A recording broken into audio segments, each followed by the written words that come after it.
السلام علیکم ورحمۃ اللہ وبرکاتہ۔ حامد و مصلی اما بعد، فاعوذ باللہ السمیع العلیم من الشیطان الرجیم، بسم اللہ الرحمن الرحیم، فسبح بحمد ربک واستغفرہ انہ کان توابا۔ معزز و مکرم حاضرین، آج میں آپ کے سامنے ایک ننھا سا بول جو زبان پر بہت ہی ہلکا، میزان میں بہت ہی بھاری اور رحمان کو بہت ہی پیارا ہے، جس بول کو یہ ساتوں آسمان، ساتوں زمین اور ان کے بیچ کی تمام مخلوقات، تمام چیزیں بولتی ہیں۔ یہ اور بات ہے کہ ہم ان کے بول کو سمجھ نہیں پاتے ہیں۔ وہ بول ہے سبحان اللہ۔ یہ ہم اور آپ پڑھتے ہیں اور ہمارے رب کا مطالبہ ہے، ہماری شریعت کا مطالبہ، اور پڑھنا بھی چاہیے۔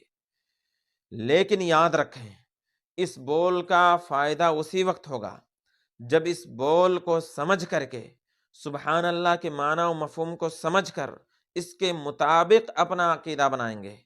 ہمارا عقیدہ سبحان اللہ کے عین مطابق ہوگا، تب یہ بول فائدہ دے گا، ورنہ آپ 1000 مرتبہ، لاکھ مرتبہ دن میں سبحان اللہ پڑھتے رہیں، اگر ہمارا عقیدہ سبحان اللہ کے خلاف ہے تو ہمیں کوئی فائدہ ہونے والا نہیں ہے۔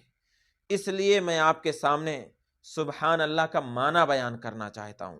عمومی طور پر سبحان اللہ کا معنی ہم اور آپ نے یہی سنا ہے کہ اللہ پاک ہے، لیکن آگے کا سبق ہمیں نہیں یاد ہے کہ اللہ کس چیز سے پاک ہے، کیوں کر پاک ہے، کیسے پاک ہے۔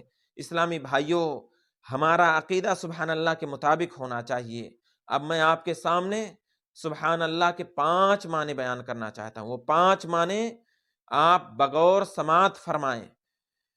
سبحان اللہ کا پہلا معنی یہ ہے کہ اللہ کی ذات پاک ہے، ہر قسم کے عیب سے پاک ہے، ہر قسم کے نقص سے پاک ہے، ہر قسم کی محتاجگی سے پاک ہے، ہر قسم کی کمزوری سے پاک ہے۔ ہم کھاتے ہیں، اللہ کو کھانے کی ضرورت نہیں ہے۔ ہم سوتے ہیں، اللہ کو سونے کی ضرورت نہیں ہے۔ ہم پیتے ہیں، اللہ کو پینے کی ضرورت نہیں ہے۔ ہم تھک جاتے ہیں، اللہ تھکتا نہیں ہے۔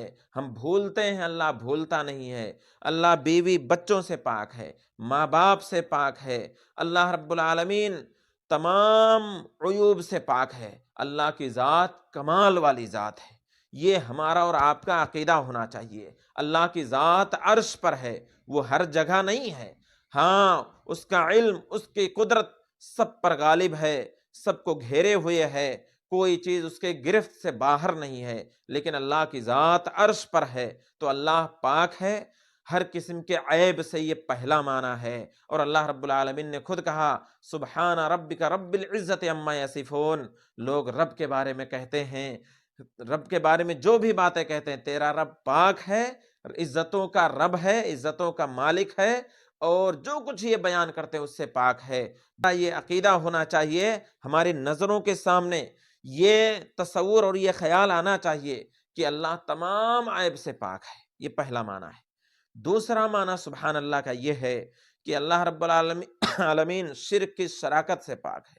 اللہ رب العالمین تمام شریکوں سے پاک ہے۔ جو دنیا والے شریک بناتے ہیں نا، یہودی عزیر علیہ السلام کو اللہ کا بیٹا کہتے ہیں، نصرانی عیسیٰ علیہ السلام کو اللہ کا بیٹا کہتے ہیں، اور اسی طریقے سے ہنود کہتے ہیں کہ بھگوان فلاں کی شکل میں اوتار لے لیا ہے۔ اسی طرح ہمارے کلمہ گو بھائی یہ سمجھتے ہیں کہ اس کائنات کا نظام، آسمان و زمین کا نظام چلانے والا اللہ تنہا نہیں ہے۔ ہاں، سب کچھ اللہ کے اختیار میں ہے، لیکن اللہ نے کچھ شریک بھی بنا رکھے ہیں، وہ اختیار اللہ نے ان کو دے رکھے ہیں۔ اس کائنات کو چلانے میں غوث اعظم یا غوث، قطب اور ابدال شریک ہیں۔ یہ کلمہ پڑھنے والے لوگوں کا عقیدہ ہے۔ ایک طرف سبحان اللہ بھی کہتے ہیں اللہ پاک ہے، اور دوسری طرف سبحان اللہ کے خلاف یہ عقیدہ بھی رکھتے ہیں۔ اسلامی بھائیوں، جب تک ہمارا عقیدہ یہ نہ ہو جائے، جب ہم سبحان اللہ کہیں تو ہمارے ذہنوں میں یہ بھی آنا چاہیے اللہ تمام شریکوں سے پاک ہے۔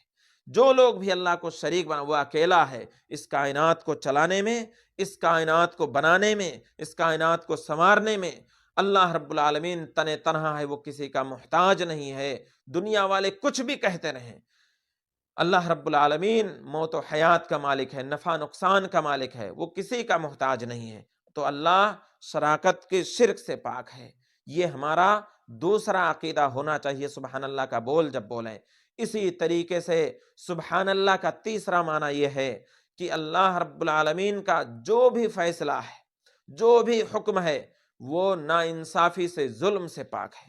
اللہ نے ہمیں جس حالت میں رکھا ہے، اللہ رب العالمین نے جو کچھ ہمیں دیا ہے، رب العالمین کا کوئی بھی حکم، کوئی بھی فیصلہ ظلم سے بالکل پاک ہے، یہ ہمارا عقیدہ ہونا چاہیے۔ جب بھی ہم سبحان اللہ کے بول بولیں تو یہ ذہن میں تصور لانا چاہیے کہ اللہ رب العالمین ظالم نہیں ہے، بے انصافی کرنے والا نہیں ہے۔ آپ یونس علیہ السلام کو دیکھیں، مچھلی کے پیٹ میں ہیں، مچھلی کے پیٹ میں وہ رب سے دعا کر رہے ہیں، لا الہ الا انت سبحانک انی کنت من الظالمین، لا الہ الا انت سبحانک انی کنت من الظالمین۔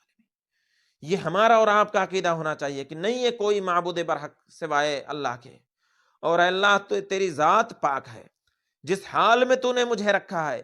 یہ یونس علیہ السلام نے جب یہ بول بولے نا کہ تیری ذات پاک ہے، جس حال میں تو نے مجھے رکھا ہے، اس میں تو ذرا سا ظلم کرنے والا نہیں ہے، بلکہ انی کنت من الظالمین، مجھ سے ہی کوتاہی ہوئی ہے، میں ہی ظالم ہوں۔ اللہ کو یہ بول اتنے پسند آئے کہ اللہ نے انہیں دوبارہ زندگی عطا کر دی۔ اس لیے اگر ہم بھی مصیبتوں سے نجات پانا چاہتے ہیں، سبحان اللہ کہیں، لیکن اس کے مطابق ہمارا عقیدہ بھی ہونا چاہیے۔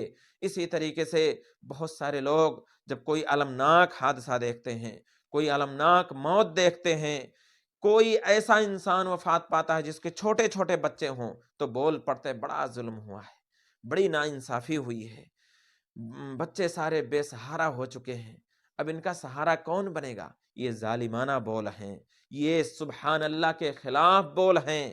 ہم جو کہتے ہیں ظلم ہوا ہے، ہم اور آپ غور کریں کہ کس کے حکم پر موت آتی ہے؟ اللہ کے حکم پر موت آتی ہے۔ کیا اللہ کا حکم ظالمانہ ہے؟ اللہ نے ظلم کیا ہے؟ نعوذ باللہ۔ اسلامی بھائیوں، اس طرح کے بول سے بچانے کی اپنے آپ کو ضرورت ہے۔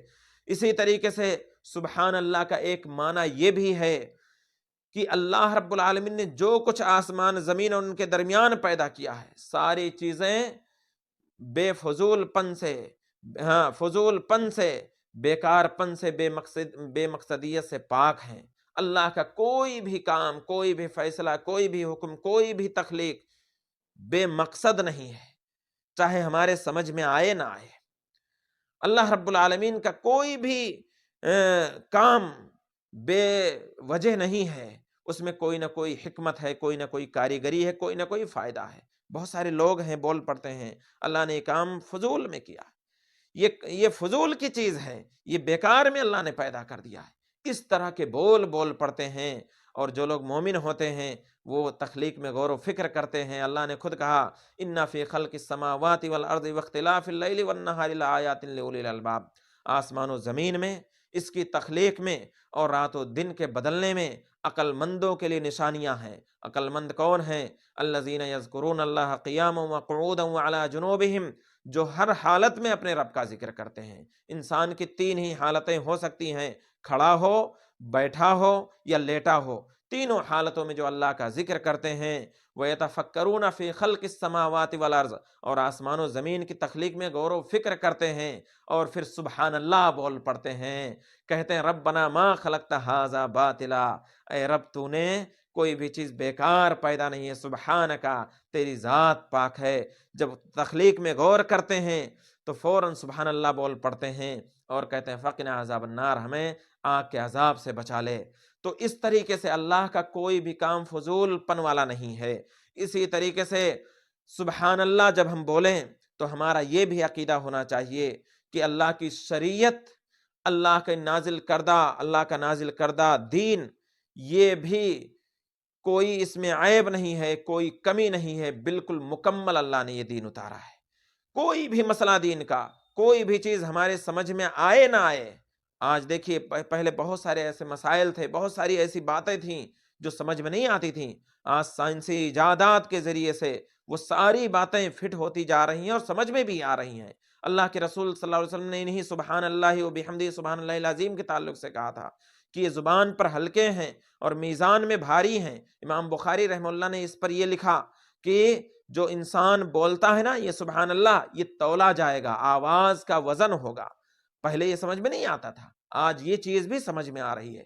تو اسلامی بھائیوں، ہم اور آپ جب سبحان اللہ بولیں تو یہ پانچوں معنی اور اس کے علاوہ جو معنی ہو سکتے ہیں ہمارے نگاہوں کے سامنے ہونے چاہیے۔ سبحان اللہ کے مطابق ہمارا عقیدہ ہونا چاہیے کہ اللہ رب العالمین بے عیب ہے، عیب سے پاک ہے، اللہ شراکت سے پاک ہے، اللہ کا کوئی بھی کام فضول پن سے پاک ہے، اللہ رب العالمین کا کوئی بھی حکم ظلم سے پاک ہے، اللہ کی نازل کردہ شریعت عیب سے کمی سے پاک ہے۔ اللہ سے دعا ہے کہ اللہ رب العزت ہمیں ان تمام باتوں پر عمل کی توفیق عطا فرمائے، اپنے عقیدے کی اصلاح کی توفیق عطا فرمائے، ان کلمات کو بار بار پڑھنے کی توفیق عطا فرمائے، آمین۔